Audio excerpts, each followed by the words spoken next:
Welcome everyone, back to our channel. Lee Tu Diep. James appeared in front of the camera with a gentle smile. Though his eyes carried a weight he tried to hide. "Hi everyone, thank you for always supporting us," he said softly, like someone speaking through a veil of unspoken worries. These days, his life was full of caution. Every time he drove, he took long, winding routes, parking far away just to be sure no one followed him. When he stepped into a small, dimly lit room, his trusted assistant was already waiting. "Are you sure no one saw you?" James asked. "I'm sure, boss. I checked everything carefully," the young man replied. James nodded. It wasn't just a report. It was the foundation of a mission he knew was the most dangerous decision he had ever made. The assistant pulled out a tiny USB. His voice low. "I recorded some hidden videos in the warehouse. But it might not be enough." James held the USB tightly. Inside were images he never wanted to confront, evidence of suspicious activities tied to his own father. But for Diep, for their future, and for himself, he couldn't turn away anymore. "This is dangerous," James whispered. "I know," the assistant answered sincerely. "I owe you so much. I'm helping because I trust you." They discussed the plan carefully. Then James made his final request. "Just watch my father. Every move. Right now, you're the only person I can trust."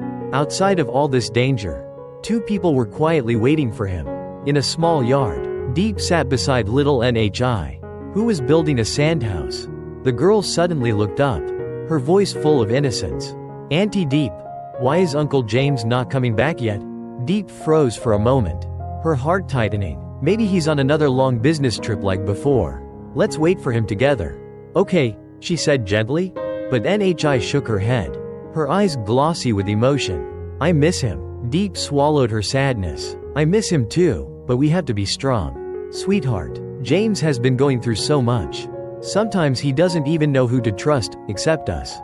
Later, when Nhi was distracted, Diep whispered to the friend standing beside her, "Maybe I should give up on him. I don't want to live in fear every day. But, promise me something. Bring James back safely." Her friend placed a comforting hand on her shoulder. "I promise. James is my brother. I'll bring him home." Diep finally broke down and cried. Tears she had tried so hard to suppress. But when Nhi ran back toward her, she quickly wiped her face. "I'm not crying, sweetheart. Just a little dust in my eyes."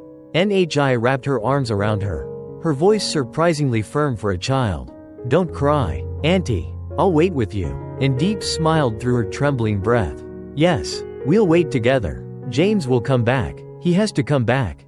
Meanwhile, somewhere far away, caught between danger and loyalty, between the truth and the family he wished he could protect, James moved forward with only one hope in his heart: to return safely to the two people waiting for him with unwavering faith.